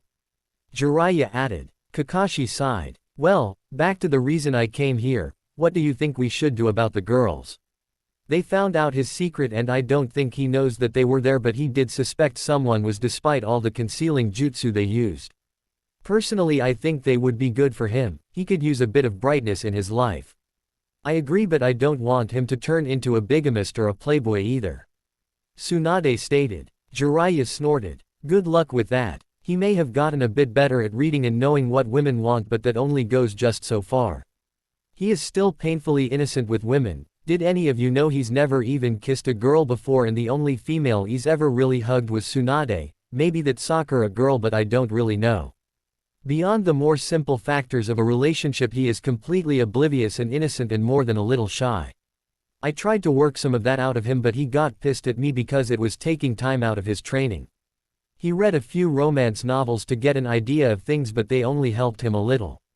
He seems to think that no woman in their right mind would want him, so he's pretty much brushed aside and abandoned all notion of dating or romance. He'll treat a girl like a princess because that's his nature, but if a girl wants his attention they'll practically have to beat it out of him, especially if they want affection beyond that of good friendship. Shizune arched an eyebrow. Surely he isn't that dense, he is a male after all. She said. You don't really know Naruto, as well as the rest of us do. Kakashi droned. The Hyuga heiress has had a crush on him for years, even before he left on the training trip, and he never once picked up on it. He might pick up on it now, but given the way he thinks he'll just see it as her trying to be nicer to him than most people and will likely not pursue anything because of either some kind of fear of rejection or simply because he is a Jinchuriki. Other than what he's read in books he has no knowledge or experience with relationships or women. Jiraiya added. Anything beyond the simpler emotions will confuse him. He's adaptable enough to learn how to deal with them quickly, but given his past I'm not sure just how he will deal with things like that. He might choose to avoid relationships altogether just to avoid any trouble it might cause, especially since the villagers still hate him with a passion. He will likely refuse any romantic advances if for nothing more than to protect any girl interested in him from those small-minded bastards. That might piss the council off as well. Tsunade mused. Because of his omni-element Kekkei Genkai, some of them will likely want him to, for lack of better words, become a breeding tool. They would have enforced the Clan Restoration Act on the Uchiha had he not defected and become labeled as a missing ninja. They might or might not try to enforce that on Naruto. Hard to say with how prejudiced some of them are. Still, would it be so bad if Naruto-kun had more than one wife? I may be a bit of a prude at times, but he's like a little brother to me and I know he could use the happiness. Besides, from what Jiraiya-sama said, he's not a pervert and he's well known for how well he's treated women in the past. Shizune offered. Tsunade smirked. You almost sound interested. No, I'm not. He is cute, I'll admit, but I'm already dating Iruka and you know that. I just want him to be happy and you should too. You would have adopted him had those bastards on the council not refused. Shizune said with a huff. I know. Tsunade sighed. I also want him to be happy, but like Jiraiya said, he might try to avoid relationships because of all the crap that happened in his past. Jiraiya let a slight smirk cross his features. Well then, first we deal with the council. Since he is the last of the Namikaze, the council can't execute him. It's forbidden to do so unless he has committed a crime and there is undeniable proof. Exile is also out of the question for the same reason added to the fact he has a Kekkei Genkai, Sarutobi-sensei thought that something like this might happen, so when Naruto became a shinobi he made a scroll containing a law that we can use. He never passed it since he wanted it to be used as a last resort. The law simply states that as the last heir of both Uzumaki and Namikaze clans that Naruto cannot be executed or exiled unless he has committed horrible criminal acts. The clause is that in order for him to be prosecuted there must be a large account of undeniable evidence against him. His signature and stamp is already on the scroll along with mine as a witness. All it needs is the current Hokage's signature and stamp and the law can be passed. Jiraiya grinned, pulling out the scroll Sarutobi had given him to keep safe. Tsunade grabbed the scroll, read it over and then quickly signed and stamped it in her own blood. That takes care of that problem. The civilians might stop being so harsh towards Naruto too once they discover he is Minato-sensei's son. I know it won't stop all of them, but it might stop some of the more sensible ones from being so cruel. Kakashi stated. The romance problem will have to wait for a while though. I'm sure those girls, especially my apprentice, will try to get Naruto to warm up towards them and we will help when we can. If by chance he does fall for more than one then we can go from there, so long as he doesn't end up being like Jiraiya I won't have any problems. Tsunade said, rolling up the law scroll. Jiraiya pouted a bit, Kakashi snickered and Shizune nodded. If they all planned carefully enough then good things would be in store for their favorite blonde shinobi's future. The next day found Naruto walking towards the Hokage Tower after doing his usual morning training exercises, cleaned up and had a light breakfast. He was glad once again that he could hide his ears and tail by turning into his full human form. Putting his face into an impassive, stoic mask he continued his trek to the tower. Still, you would have thought 4 years would change some things but it was still the same. The angry whispers, the foul looks and glares, the sneers from shop owners. Naruto was beginning to wonder if the only way to make these bastards happy was for him to drop off the face of the earth, not like he'd give them the pleasure though. A particularly rowdy drunk caught sight of him and began bellowing about demons and brats. Naruto just tuned him out. Not happy about being ignored, the drunk began chucking empty sake bottles at Naruto. Naruto caught the first two but the third followed right behind the second and he didn't see it until it was too late. The bottle hit his upper forehead and shattered, digging a couple of deep gashes into his head. Naruto shot the man a glare that could melt lead but otherwise remained quiet and tossed the bottles into a nearby bin. Had the man not been drunk, he'd be passing glass for a month. Sick of the bullshit he just ported the rest of the way, vanishing in a swirl of leaves. Tsunade nearly jumped out of her skin when Naruto appeared suddenly in front of her desk with several large gashes on his head and blood flowing down onto his torso. With several quiet curses and some irritated grumbling the teen Hanyo began pulling shards of glass out of his scalp and forehead. "Wah, what the hell happened?" Tsunade asked. "Drunken old bastard, several sake bottles and the usual bullshit, simple enough or do I need to make a detailed report?" he snapped irritably. Tsunade cringed a bit, she didn't blame him for being pissed but he didn't need to take it out on her. Pulling the last shard out he sighed as his healing finished up the last wound. He then sighed and began wiping off the blood with his handkerchief. "Sorry about biting your head off, Mom, but I'm getting sick of the crap the villagers keep pulling. I swear if that old bastard hadn't been drunk I would have made him eat those bottles after I finished ramming one up his ass for good measure." Tsunade sighed. "It's okay, kiddo, hopefully after the announcement of your lineage they will cool down or knock it off. Anyway, are you here to reinstate yourself for active duty or is it something else? I've already added you back into the active roster. I figured you might. I just came here to read my clan scroll in case I had some questions. Besides I figured you might like to spend some time with me considering you haven't seen me in 4 years." Naruto said, his smile once again in place and thankfully not the fake one. "I'd like that but I have so much damn paperwork to do I might not be much company," she said with a slight grumble. Naruto chuckled. "You know there is an easier way to do paperwork." "Huh, how?" she asked, her eyes practically begging. Naruto smirked. "There's a lot to be said about the versatility of the shadow clone. Whatever they experience you learn when they are dismissed or destroyed. Quite useful for learning chakra control, jutsus or reading scrolls while you're training physically, so who says you can't have a shadow clone or two do your paperwork for you since you will learn what they did when they've finished and you've dismissed them." Tsunade's jaw dropped. How? Damn. She muttered and made the familiar seal. Shadow clone jutsu. 3 clones poofed into existence and the original grinned. All right you 3, get this paperwork finished up. She ordered. They nodded obediently and started to work. Naruto chuckled as he began reading through the scroll. Tsunade giddily opened a bottle of sake and offered Naruto a drink. To her surprise he accepted. A downside to being a Hanyo, it will take about 30 of those bottles just to give me a slight buzz, but the taste is good so I make do. Naruto answered the unasked question. Sucks to be you kid. Tsunade muttered and downed another gulp as Naruto bit his thumb and swiped some blood across the bloodline seal on the clan scroll. The clan scroll was pretty simple. The head of the clan, being him as he is the last, is to assume a place in the council once the heir or head is old enough, being 15 years of age or as Junin ranked. Naruto wasn't too thrilled with the idea but the law was the law and by law he was required to be on the shinobi council as last scion of the Namikaze. The second part was the duties required of him such as handling the clan's financial affairs, any civilian businesses owned by the clan or any other matters pertaining therein to other clan members. Being the last, his only real duty was to handle the financial affairs since the last of the clan's civilian business, a shinobi tool shop and a small diner, were shut down when the owners died during the last war and then destroyed during the Kyuubi attack. The rest was about the laws and services he was expected to abide by and do for the village. These were simple since he was an acting shinobi. Next came the marriage rituals, laws and customs. Naruto frowned. What the hell is polygamy? I know I've heard Ero Sennin say that word before. He asked with a confused look on his face. Tsunade promptly spat her sake out after choking on it and her clones giggled, one of them rather perversely. What does the scroll say? Tsunade asked after she stopped hacking.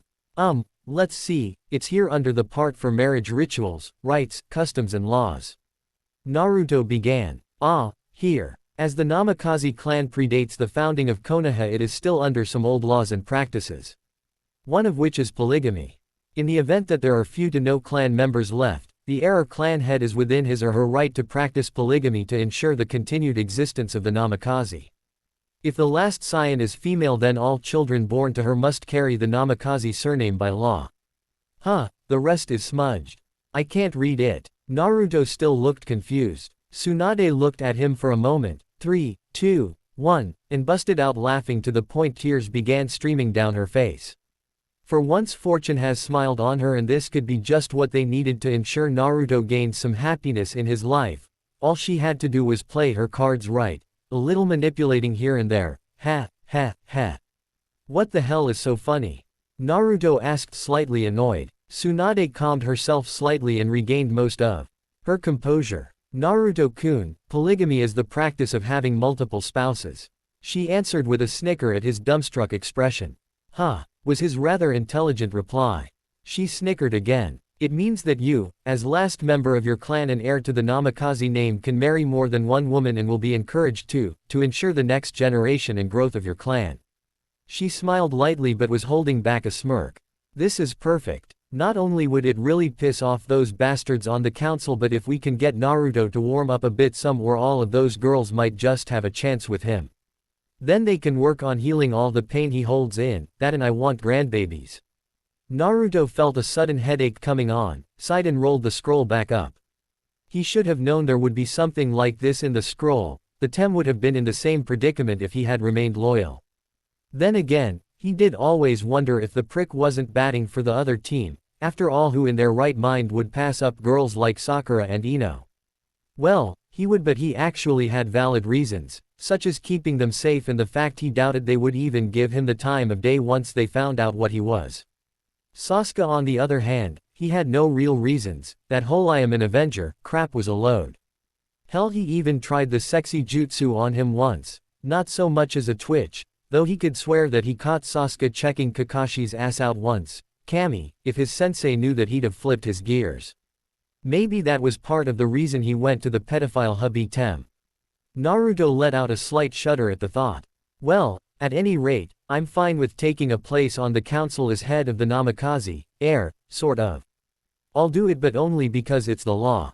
The whole marriage thing, I'll have to think about it. I had planned on never getting married and I doubt that opinion will change anytime soon. Naruto commented. Tsunade frowned. Jiraiya and Kakashi were right, this could be troublesome. Naruto-kun, she started gently. I am sure you can meet a nice girl that won't care about your unique circumstances. That isn't what I worry about. He lied. The last thing I want is for some girl to be labeled the village's demon whore, and you know as well as I do that will happen.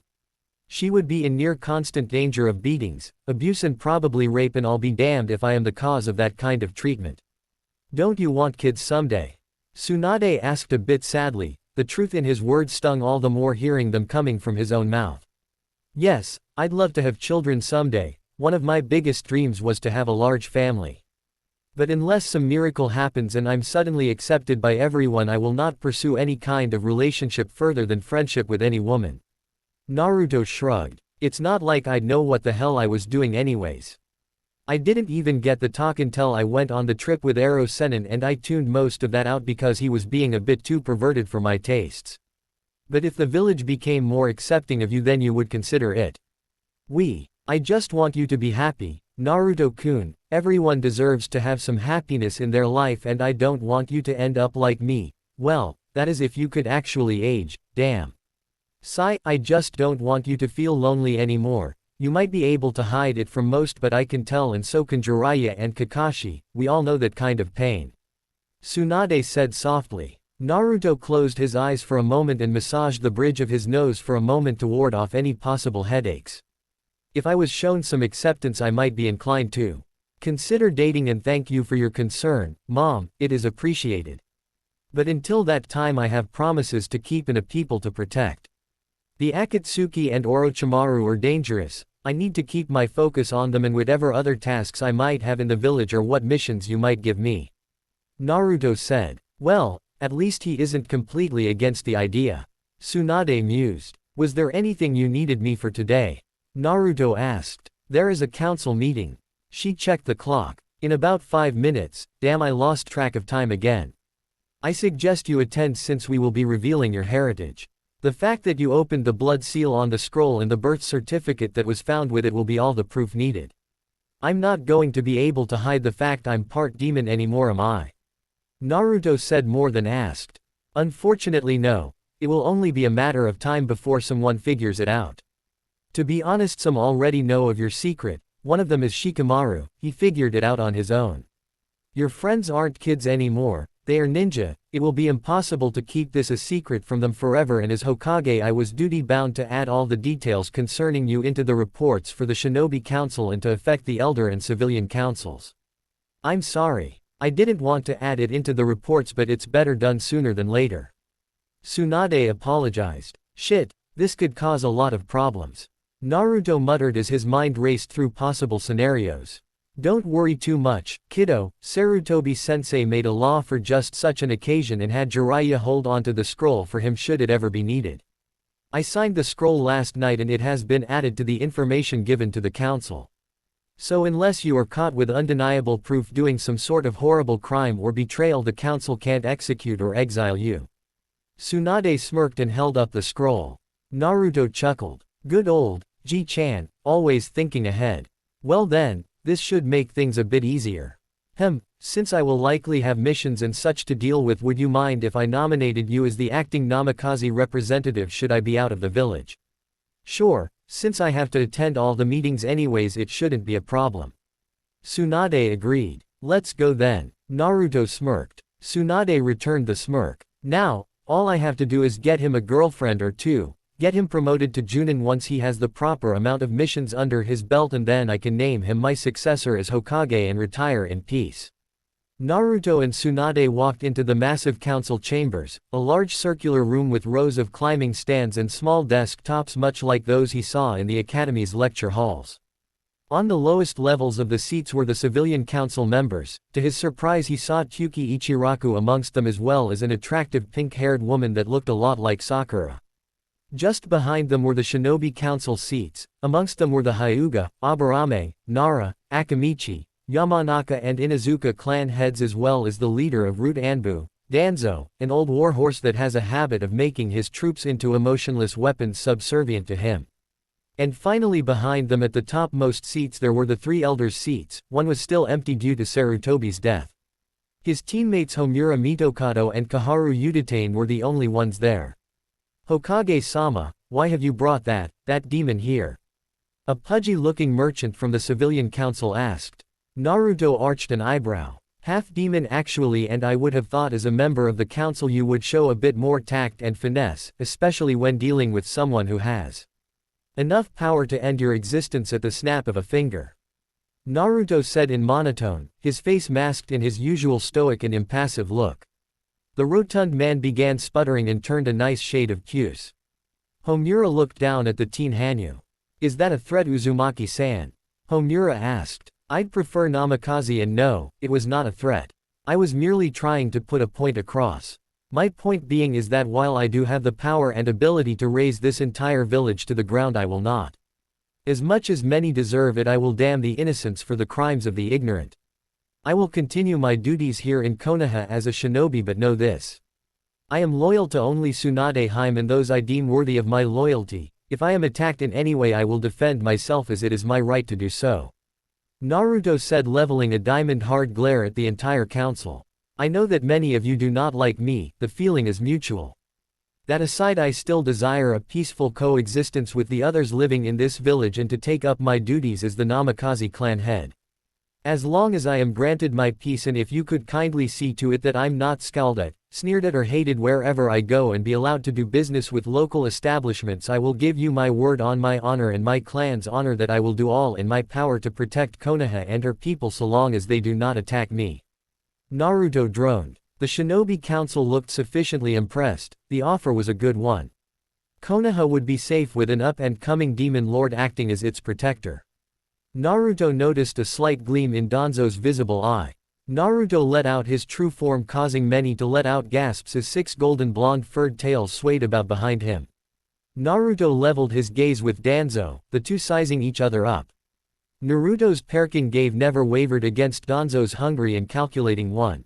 Know this as well, I will not be controlled or toyed with. I am not Konoha's person weapon, I am a guardian. If one of you tries to control or manipulate me through my precious people or threats. A massive wave of killing intent washed over the area, creating a pressure that made it feel as if the gravity had increased by 10 times the usual. Then not even hell itself will hide or spare you, my wraith. Danzo of Root, this applies especially to you. If you harm or threaten anyone I care for, I will rip your entrails out an inch at a time and hang you with them at the village gates as an example. Traitors, corruption and the like will not be tolerated by me. Am I understood? Now Danzo was many things, corrupt and cunning were just 2 of them, but he was far from stupid. So until he found a way to gain some measure of control over the demon spawn or kill it, he would play his part. At least he could make use of the demon should certain missions or tasks come up. Yes, Naruto Dono, I understand. I would rather we be allies than enemies. He lied smoothly. Naruto still caught the lie but gave a curt nod. Tsunade had a smirk on her face. With Naruto around, some much-needed trash pickup could happen. Tsuki nodded at him with a smile. Naruto returned the smile and gave a slight wave. The Shinobi Council looked both impressed and weary of him. He sighed. I do not wish for any of you to fear me. Though I am a Hanyo, I still just want to be a normal person. I want to have as normal a life as I can and protect people that are precious to me. The demon that attacked this village 16 years ago is gone. Once I have finished absorbing and purifying the last of its power, Shinigami will claim its soul and I will take its place as the Nine-Tailed Lord. At present I am at 6 of the damnable beast's tails and the other 3 will be absorbed sometime between now and my 18th birthday. I am also currently stronger than Kyuubi was when he attacked due to the face my own human chakra remains, as such I hold more than one source of chakra. I have a natural affinity for all the elements including 3 sub-elements. Should I have children, and yes they will be quarter demon by blood, they will inherit my element Kekkei Genkei as well as other facets of my power, inhuman stamina, strength and speed and large chakra capacities that will rival Akage's or Asanin's.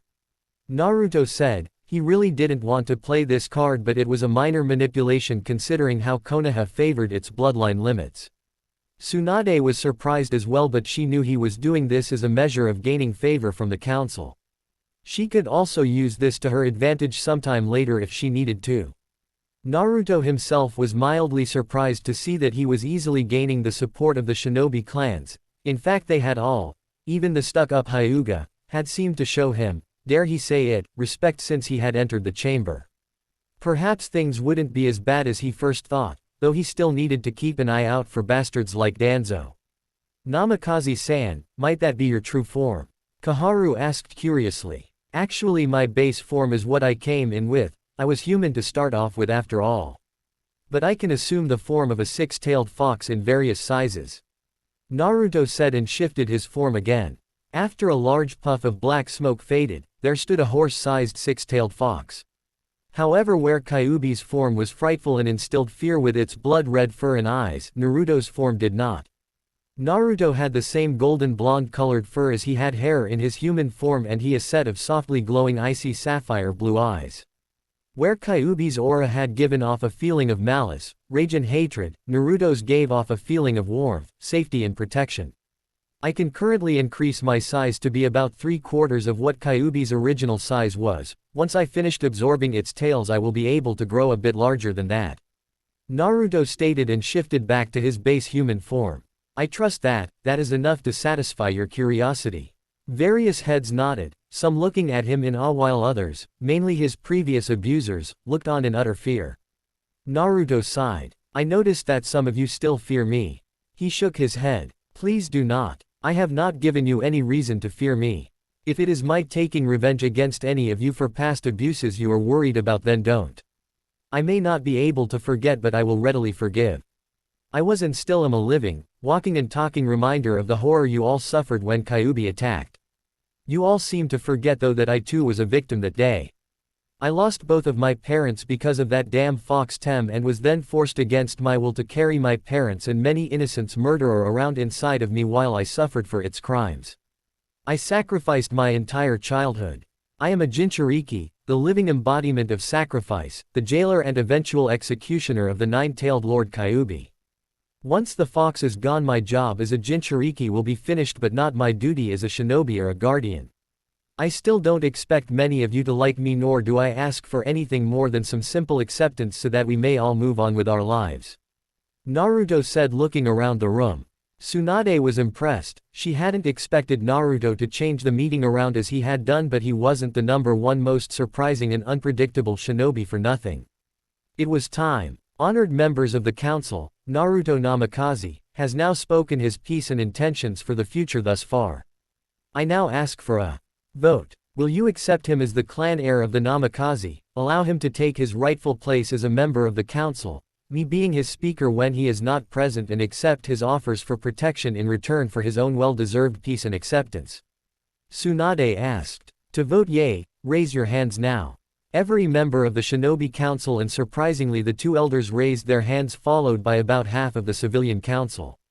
When the call for nay came up, only a few civilian council members raised their hands, and even then it was half-heartedly due to the fact they knew they were beaten. Naruto bowed to the council. I thank you for the chance you have given me. I will do what I can to ensure that none of you are disappointed.